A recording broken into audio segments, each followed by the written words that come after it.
Esthers Promise. This is the second short video that I'm attempting, and for those who don't know, the story is about my son Lee was murdered on June the 7th, 2002, and it's really all about alcoholism. I'm a recovering alcoholic, and addiction, Lee's murder, codependency, domestic abuse, forgiveness is a big part of the book, but it's took me many years to get to where I am today, and I don't say it or talk about it lightly either, the forgiveness, because it took me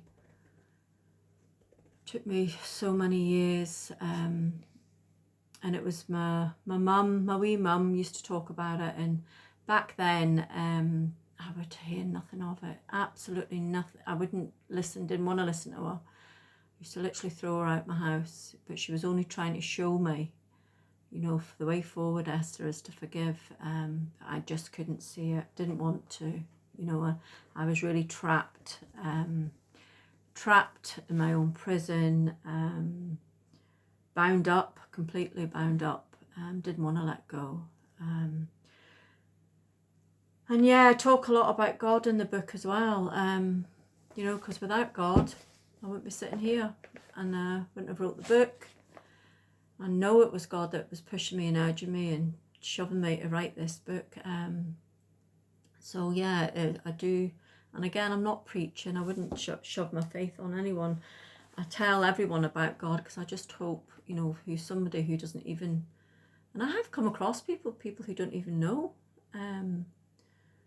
They have no knowledge of Jesus or anything like that. And you know, it's a big world out there, and you know, and there's so many lost, as I keep saying, lost souls out there.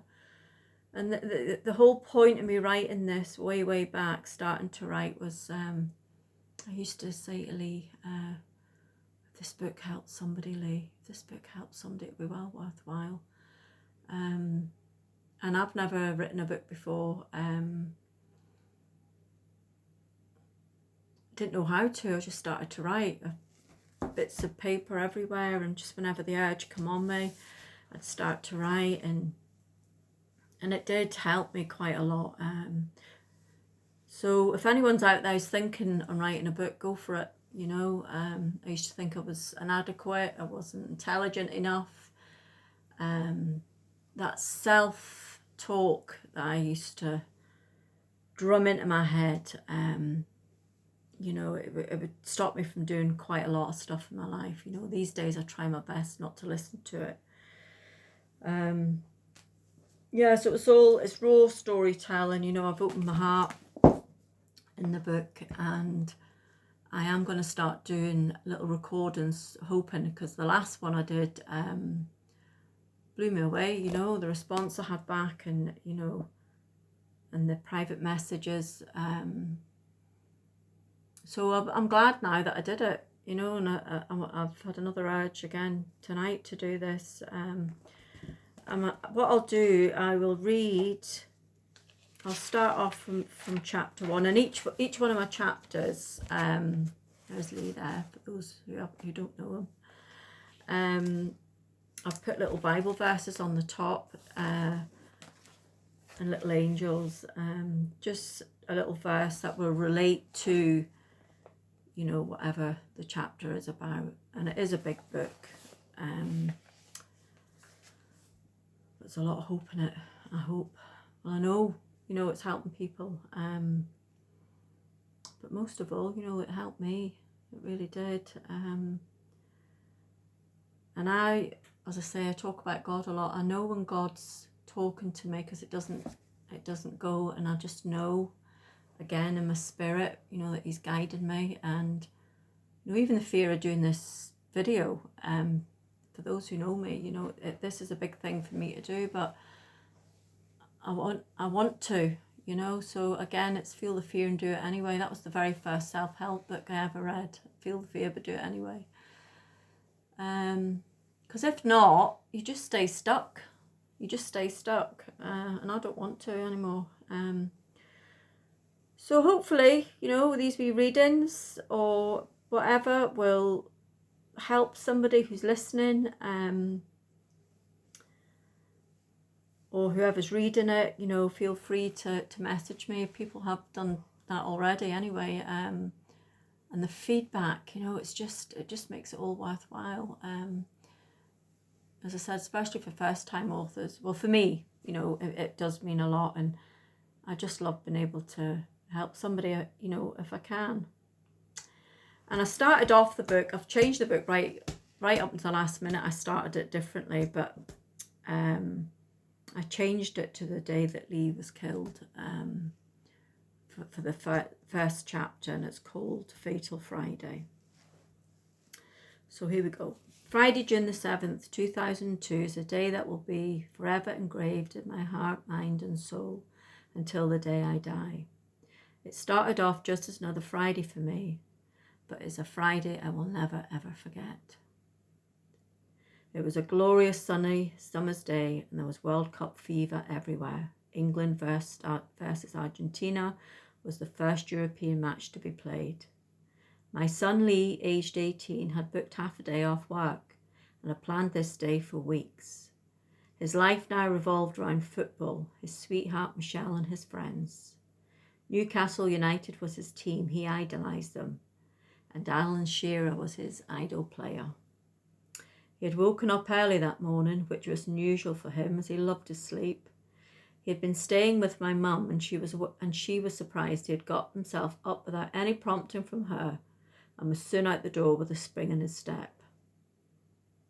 He set off to work until it was his time to finish for the big match. I had said to him on this matter that it was only a football match, and surely there wasn't any need to book time off work. "Mum," he gasped, "don't you realise? It's the World Cup. There's no way I'm going to miss it, no way." Oh, how I wish he had. You know, and no matter what in life, I believe, you know, that Lee was meant to die that day, regardless of what way he had. You know, I believe my life's not matched. My life's, mapped out for me. You know, it's your time to go, it's your time to go.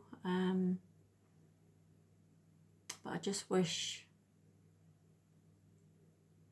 and pray. I prayed a lot over this.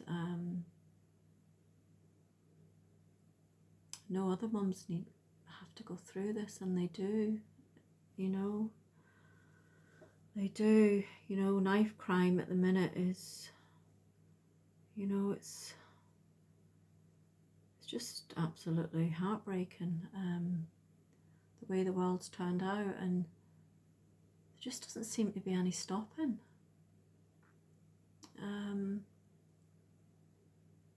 Very, very sad world we live in today. Anyway, where was I? He'd been really looking forward to going to his Nana Olive's, that's my mum, her caravan by the sea with his sweetheart Michelle that day after the big match. He so loved her. They appeared to be soulmates even at such a tender young age, and I'm sure they found with each other something that very few people find in a lifetime. Normally on a Friday he would always meet up with TC. This is short for Thomas Campbell. I call Thomas TC all the way through now. They had become very close friends when TC moved to live in England in 1999 with his father Joe. They had slowly become like brothers, always there for each other. That Friday, however, they had arranged not to meet up as they usually would, as Lee was heading away for the weekend. TC did not have any plans to meet up for the big match either, as being Scottish, England was not one of his best teams. Lee always spoke so highly of his friends, and he once said to me, "You know what, Mum? I have the best mates ever." And he meant it. His big grin said it all. When TC had entered the town centre that afternoon, he spotted Lee at the phone box. He ran over to sneak up on him as he had his back to TC. Just then, as TC was ready to give him a fright, Lee turned round and they both shouted and laughed at each other. TC was going to put a bet on at the bookies. Lee decided to go with him, and they had a good laugh together in the betting shop, as neither had placed a bet before. They hadn't a clue what they were doing. They eventually asked the manager what the procedure was. TC placed the bet, and then they headed for McDonald's. Lee was to have his favourite chicken McChicken sandwich meal. They'd headed into the tanning studio where my sister Laura worked. Earlier that day, TC had noticed the buzzing atmosphere everywhere. He said it wasn't a normal Friday. There was a happy, excited feeling in the air, and everyone appeared as if they were on the same happy level. After they left the tanning studio, Lee waved farewell to his Auntie Laura through the shop window. He had a big cheeky grin on. Looking back at her, he held out her cigarette lighter, which had pinched off her while he was in the shop. Then they met up with another good friend of theirs, Danny. Lee asked him to go to the White Hart pub, and they waved goodbye to TC as he shouted to them, "Hope your team wins." Lee and all his friends had somehow all met at the pub in Corby's old village because the match was being screened there on a big wide screen. They were all together: Dean, Christopher, Bunny, Dan, Chris L. That's Chris, short for Chris Lindsay, Lee Dooley, Tasha, Nicola, Tisha and Anne, to name a few. Without any previous plans being made, they were all together for the match. And I believe that was God's will and not just coincidence. You know, none of them had really planned this. God gave Lee his last day on earth with his mates, you know, in that pub.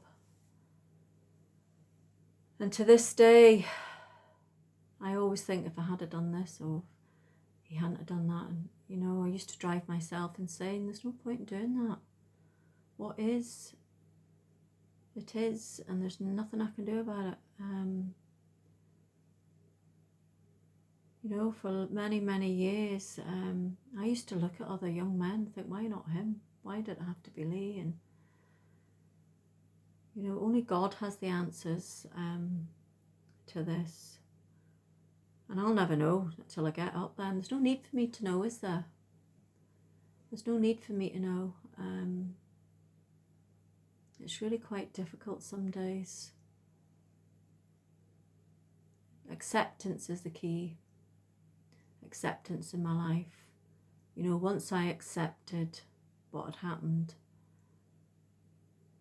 and as well when I gave up my alcohol, I had to accept I was an alcoholic. You know, I tried always to stop drinking, nothing worked. And I cried out to God then, you know. If there's anyone who doesn't believe in God, give him a go. I always say he likes to hear new voices.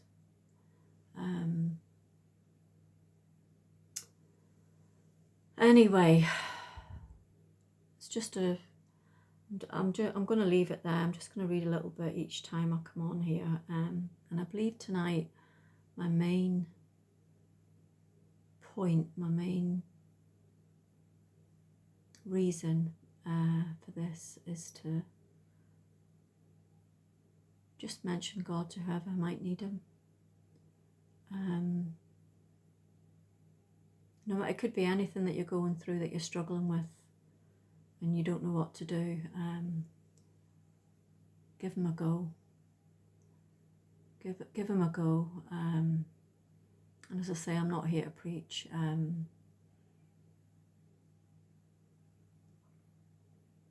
leave it there, I think.